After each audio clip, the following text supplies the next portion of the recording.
right, people, we just had a good laugh because I didn't hit record. Welcome to another episode of Natty News Daily. We've got two special guests on today, Mr. AJ Morris and his client Theo. We thought it'd be pretty cool to get these two guys on together to discuss Theo's prep as AJ is coaching him, and Theo is on a bit of a tear over the UK this year. So welcome to the podcast, guys, and we'll let kind of Theo take it away again. Yeah, you already had a practice run, so I know. This should be spot on. Well, thanks for having me anyway. For those that don't know, I'm a natural bodybuilder. I've been competing since 2014. I did like back-to-back shows from 2014 all the way to 2019. Had my first off season. It wasn't even pandemic influence. It was pre-planned, but I come back stronger with AJ in the corner. It's been a great help. But yeah, that's me. What drew you to Mr. Morris as far as hiring him as a coach? His looks. Besides his charming good looks. To be honest, I've been following AJ for a long time, and just as a spectator of the sport and a fan of the sport. And I've been watching his podcast and just his content in general. And I've just seen how he's grown over the years, and really thought this guy is fully invested in bodybuilding. He seems really invested in his clients, and he's different than me in a sense in how we work. And I think this is what I need. He'll kind of keep me in line, keep me in check. And so far, so good. That's awesome. So when you say difference, with difference in perspective, difference in... he's very structured.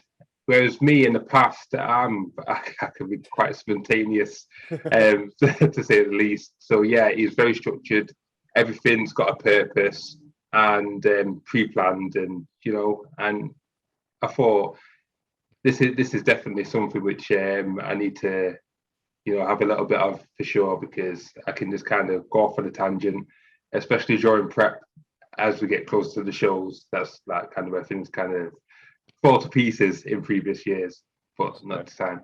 So how do you like that difference in kind of approach and perspective? Because there's a lot of people that kind of tout both ways, and some people like kind of like the more balanced side of things, and some people like the more structured, and maybe there's always a little bit of play on both, but well, for myself, I'm just in general, just in life, it's I always believe a hybrid approach is usually the best.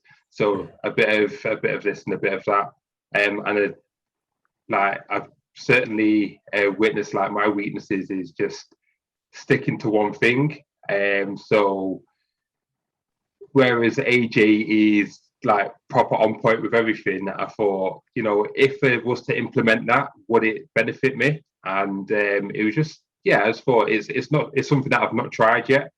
And funny enough, and that's what he's all about, structure and precision even. Can get my words out. And it's been good. It's been different, but it's been good. Yeah, that's good. Awesome. Okay, let's pan over to AJ now. So when you were first approached by Theo, did you know of him beforehand? Maybe just through Instagram? What was that all about? Yeah, so I mean, first of all, thanks very much for having us both on. I think this is a really cool idea, and it's been an absolute pleasure to be a part of Theo's process so far. But like you said there, I think my relationship with Theo is a product of building that investment in him as an athlete far before we came to a point where I was actually able to coach him. And funnily enough, some of my best coaching relationships have been formed through that exact process. I'm very passionate about bodybuilding in general, as people will know, and I'm super passionate about people actually getting to their potential. One of the first things I ever said to Theo was I am super confident from the data that I've collected through literally just following you as an athlete since pretty much he got started, just after maybe, because when Theo just got started or just started heading to the point where he was getting close to winning shows, I was just starting out bodybuilding. You know, I was like a teen. So sorry to put that into perspective there.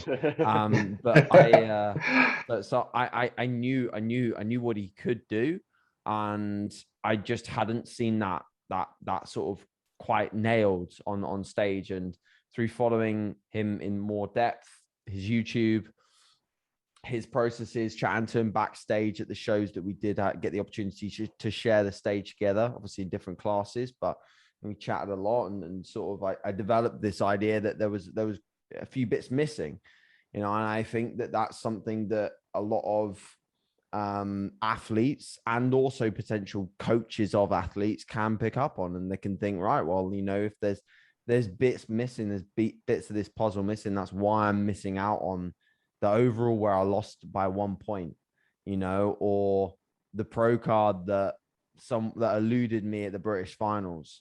I think what Theo's always had is he said, sort of, he's always had a mindset of very much like the pursuit of progress, but it's been too much.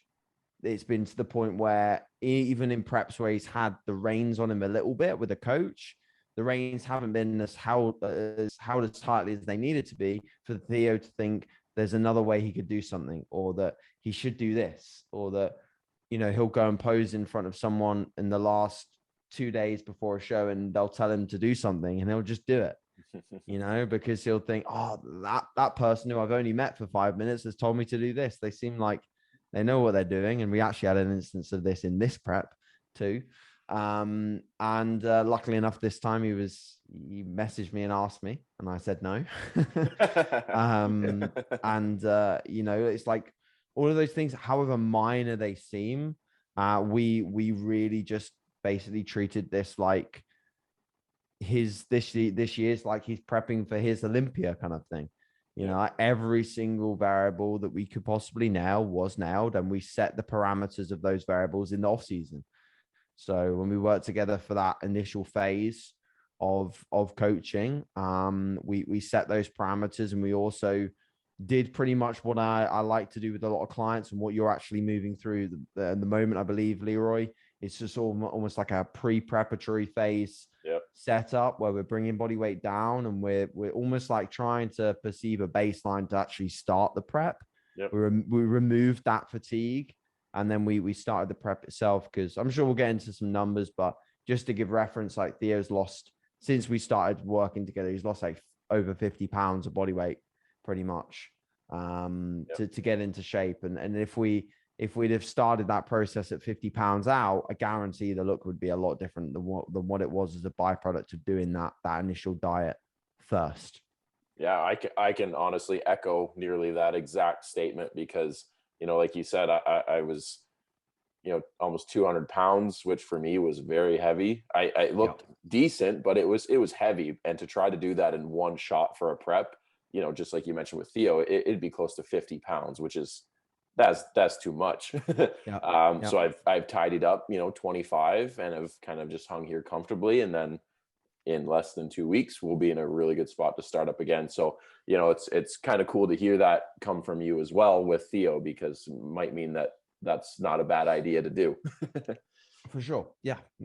So I guess take us back then to maybe the start of when you guys started together. Did you go through, you know, any other, like, go through an off-season period, or did you just start that cleanup phase? What was that like? Yeah, you can basically, he said it was fat and it needs to lose weight, so it was straight in. It weren't there was no gaining phase. I was really heavy and not in the best shape, even though I felt pretty good. It was like far from contest ready. And we thought we'd use the time wisely to bring me down gradually and get me into a good position for when we start prep officially. So yeah, it was, I think, last year, end of October, beginning November time, and then we started prepping in April. Do you want me to share my screen? I've got some photos of Theo I can pull up on. I think you've disabled the screen sharing on my end, so I can't do it. But if I could, if there's an option, you can change it. I can share some shots if there's a function you can change. You might have to enable it, Leroy. think it's since your meeting. View. You're on the spot. Oh, jeez. On the spot, guys. If we can get some progress photos up, basically what we're trying to show is that Theo was slightly different looking. Just a little bit. I think one of AJ, if I make you the host, just a sec. yeah, sure. Just to make sure it doesn't like destroy the recording. Okay, But okay, you're I'm on hosting. Now you Right, should be let's able see to if do I it. can do it. Yeah. I've got it. Cool. All right. Cool. We're screen sharing. Okay, so it's like we actually some of the first photos in this album were from the 23rd of November, but we'll scroll to the ones that are in the normal black backdrops. As you can see, a little different looking from Theo here. So like as a start point for a prep, this to me as a coach is just too soft. So like this is where we implemented that initial tidy up phase, but also what I'd identified and to be honest, still even now, and be honest, this may be something that will hurt us a little bit more as we get towards the overall battles that we're going to have ahead of us at British finals. Like still it's a weakness from the back is basically the waist up, from the posterior down, like the hips below, his legs are phenomenal, but the back is still a little bit of a weakness even now. But we did do a lot of work on execution with his back training.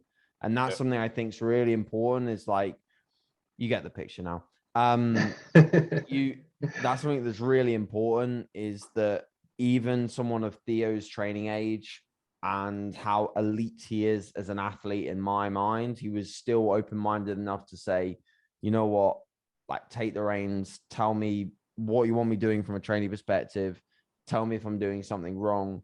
And there were a few things that we could definitely correct. And from that point onwards, we've established that baseline of execution so that the muscle tissue that we held across the back musculature, especially throughout the prep, has been so much better than it would have been if we'd have just again started coaching and then just headed straight into prep. So it's not just body composition that we're getting into a good spot by working together a little sooner. It's also the training aspect, the execution, which will ultimately be the stimulus to hold muscle. What was your weight there, Theo, in those photos? I think by the time I got to AJ, it was about 250 something, but my peak weight was 270. Holy. Wow. Jesus, man. Like, how tall are you? At 250 though. I'm 6 foot. 6 foot and 270. My God. I remember seeing you in Ultraflex that one day. Yeah. And I think you just squatted something ridiculous. And I was like, holy hell, man, you look big. I was like, we're going to, I was like, you going next year? And he was like, yeah, I'm going next year. I was like, we're going to have to get started like soon. So you said, did I hear you right? And that was like October, November last year? Yeah. So approaching a year. Yeah. It's been a long process, but it was needed. That's something people still don't appreciate, is timelines. Like how long you truly will need if you're trying to bring it special. You know what I mean? Like from that, you know, like a year's, you know, in bodybuilding terms, it's really not that long. But people hear a year and they're like, "What? That's insane." People are still going off 12-week preps. Yeah. No. Yeah. I think I wish. We did have a small phase where we brought up calories, like before we actually started like the true prep. And that was like around Christmas time, I believe, just after. So it wasn't like all straight dieting the whole time. And to be honest, I think that favored us because, like I said, I mean, you know, Theo works as a personal trainer, so he's on his feet a lot. So don't get that twisted, but he has been able to diet on a lot of food, but he's also got a very non-adaptive metabolism. So he will sit on the same calories and just like I made barely any nutritional adjustments the whole prep. Barely any energy expenditure changes either. No formal cardio, just his expenditure throughout the day. you know, he was obviously a heavier bodybuilder as well. So, you know, the food is always going to be perpetually a little higher with someone who's holding just a little bit more body weight in general. But even like, as we all know, like body weight, muscle mass doesn't actually often always result in, and it doesn't make a massive difference in terms of the food you can eat. There's some people that are actually really big that have to diet on very little.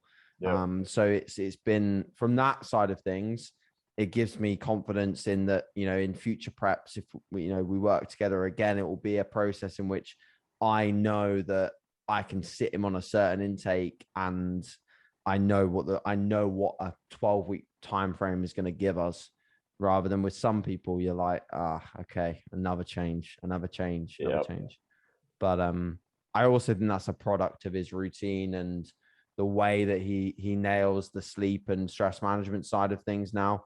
So I think sleep and stress management was something in previous preps that definitely fell by the wayside for Theo. And now he knows like the importance of, you know, having a bedtime, having a wake time. If stress levels are high, doing something about it rather than just living in it. So yeah. And yeah, Theo, you've like been able to enjoy like quite a few social events as well, haven't you? Like some weddings, some time with your partner, things like this. You've been able to do that, haven't you? Yeah, I've like this prep. I've pretty much been able to do everything. I've been to weddings, birthdays. You know, I've even went to a buffet for a celebration. I didn't have anything, but I was there. I didn't feel tempted. It's so different, this prep. You know, I'm not just saying it's just been so different, like the mindset, even like cravings and stuff. I don't have any cravings. I can sit around food and just not even bat an eyelid, you know. You know, I'm just focused on the goal and focused on the process, and that's really it. Yeah. It's a good way to be. It's a good way to be for sure. So let's jump to this prep now. So you've done 2 shows. For those that don't know, what shows, what were the placings?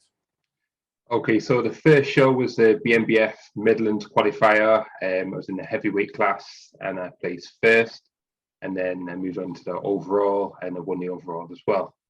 The second show was the UKDFBA, where it was the men's open tall class, which used to be the heavyweight class. Now it's tall, and I won that. I placed first, and then again I won the overall in that as well. So not too bad this year. He's a humble champion. We gotta respect that. Both very well deserved. Obviously, photos and stuff like that speak to it. I mean, you probably looked even better in person, but you looked incredible, man. Thank you. Was happy to share them on the page, that's for sure, because I thought they were well deserved. What's next? I guess what's the next events lined up? I'm currently just over 2 weeks out from the Two Bros show and the first natural qualifier. So it'd be very interesting to see how that is, because I've never competed with Two Bros and I don't know what this whole natural federation is going to be like. So quite exciting. Because that's under the IFBB, correct? It is, yeah. So is it fully tested? Do you know? This is what I don't know.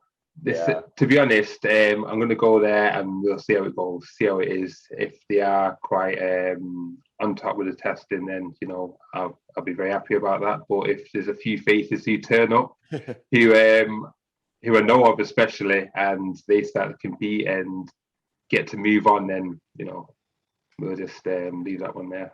Yeah, we have a show like that here that is natural under the IFBB, and you're like, I don't know if you're being honest, which is frustrating, but whatever. You know what? You take it with a grain of salt for what it is, and then just go with it. So with you guys lining up the season, what was the goal? You know, you guys would have obviously sat down and said, okay, we're going to do these shows. We're looking for these placings. What was that conversation?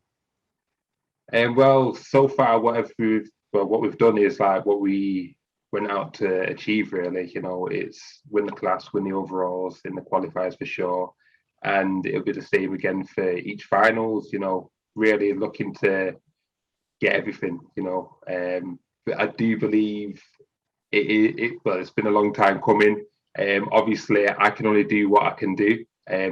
Everyone's like, there's some great competition, but I do believe this year, under the guidance I have, with the physique I've brought so far, and there's more in the tank as well. So I think I'll be very competitive this year. Yeah, I agree. Yeah. So AJ, as his coach, you've done 2 shows now. What have you seen? You like this? You didn't necessarily like this? Maybe change this? So yeah, I think from what we've seen so far, the look's been exactly what it's needed for the qualifiers. Yep. We're not at 100% yet, and the goal wasn't to be, because if we'd have nailed 100% look, not that it wouldn't have been possible to retain that look, it would have been. We would have made it happen, and we would have put the sort of pieces together in order to retain that fully in stage look. But when you look at the trajectory of a year, and you also think about the judging panel, and you think about what they've seen, they need to see something better for him to win an overall British title. They need to see something that they've not seen before. They need to see a Theo that makes them go, okay, this is it. This is what we award with the overall title.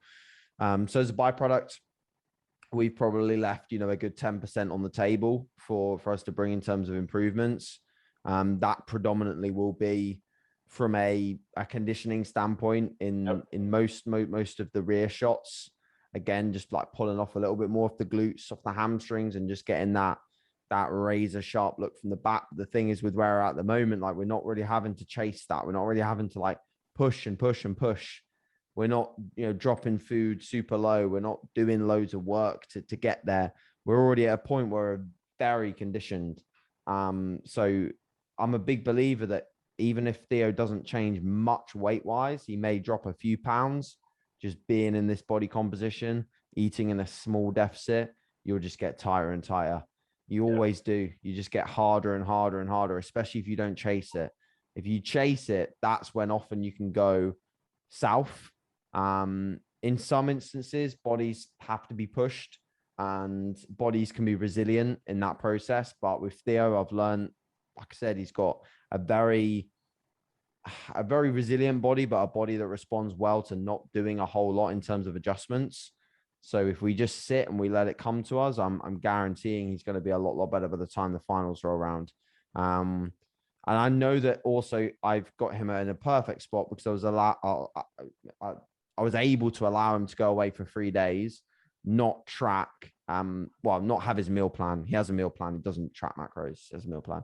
So 3 days away from a meal plan, and he came back lighter, so pretty much at the same weight, let's give or take, so that was a phenomenal use of some relaxation time with his partner, some different foods. I mean, I'm sure for the most part, he was pretty much on track, because he's that kind of person, but, it was nice to sort of switch things up a little bit there and be able to withstand that from a psychological standpoint.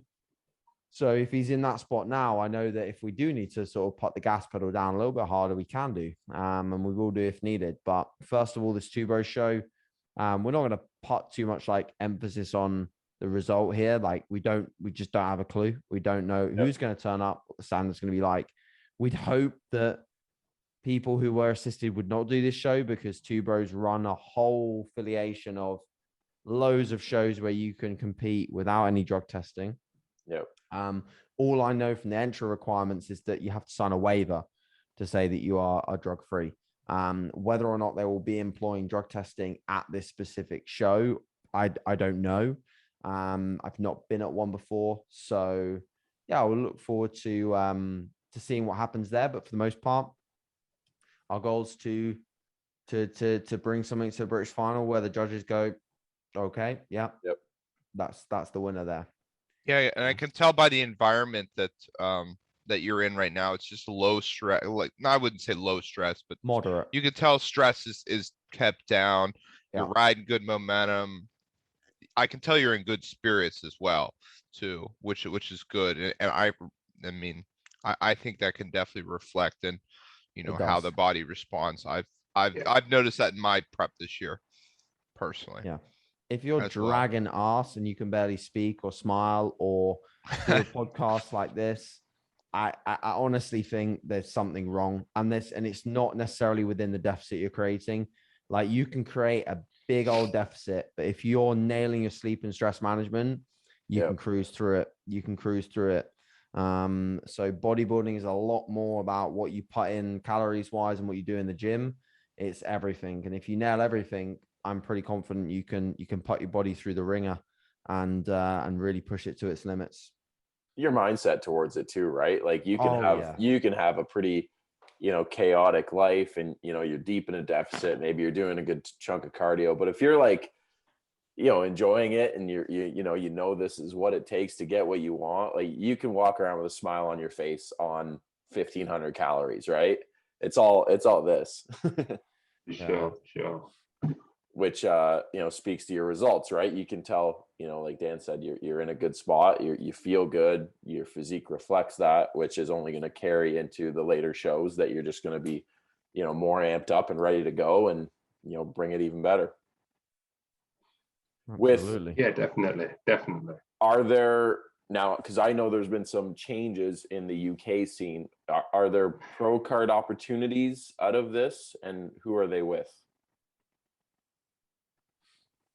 Oh yeah, I'll answer that. So with the BMBF, they're still affiliated with DFAC.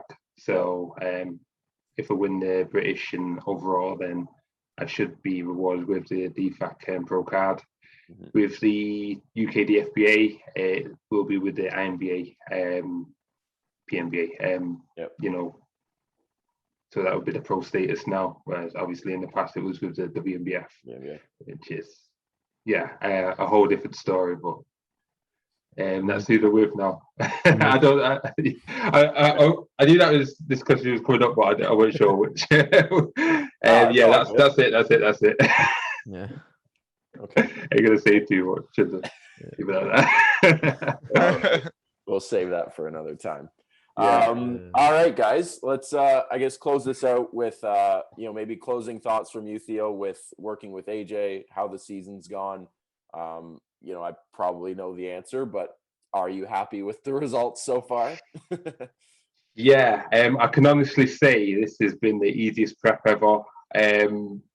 There's been no stress. I felt comfortable all the way through. I just literally I've got a lot of trust in him. Like I said, I've followed him for a long time, and I feel like he knows what he's doing. And to be honest, with the results that we've had along the way and just how he's managed everything, and I've got no reason to really worry about anything. So just follow his lead, and we'll go from there, man. Awesome. And AJ, we'll let you get the final word. How's everything been with this athlete named Theo? I think whatever happens, Theo's laid it on the line this year. I told him at the start, I said, this year is about presenting your best look ever, showing your true potential. And from that, I knew that was a pro level physique. And it's something that I think a lot of people need to put a little bit more focus in, is what are you taking to stage? What actually do you want to bring? Do you want to bring a physique that is of a certain level, or are you purely investing your entire process predicated around a result? Because at the end of the day, we don't know who's going to turn up at the finals. There could be people invited from all over the place, different areas of the Europe, the world. There could be people that have got invites we don't know about. We don't have a clue. All that we're going to do is turn up and show what we deem as a pro level physique. And if that gets rewarded on the day, great. If it doesn't, it's a matter of time. It's a matter of time, and he'll just keep knocking as long as he wants to knock until he gets it. And if he doesn't want to keep knocking, then we just shut the door and stop bodybuilding, and he can go and eat burgers and be 270 all the time. That just sounds like a good life. Yeah, that I tell you, those photos looked like a happy man right there. Let me tell you. Very, very, very. All right, boys. Theo, where can people find you on social media if they want to follow the journey? On social media, I'm on YouTube, Theo Golaub, and Instagram at Theo.Golaub. That's me. Yeah. And AJ, plug away, my friend. Yeah, awesome. So yeah, first of all, thanks for having us. I really appreciate it. And if you want to keep following along with our stuff, I'm AJ Morris underscore on Instagram and AJ Morris on YouTube. Really appreciate anyone that did tune in for this one and anyone that does support Theo's journey. I massively appreciate it because I feel like more people should be following people like Theo, and they should be getting the response and the followership that they deserve. Awesome. All right, people, if you did enjoy the episode, please give it a like. And like AJ said, go support on social media, give Theo a follow. And if you guys liked it, give it a like, subscribe for future episodes, and we'll see you guys in the next one.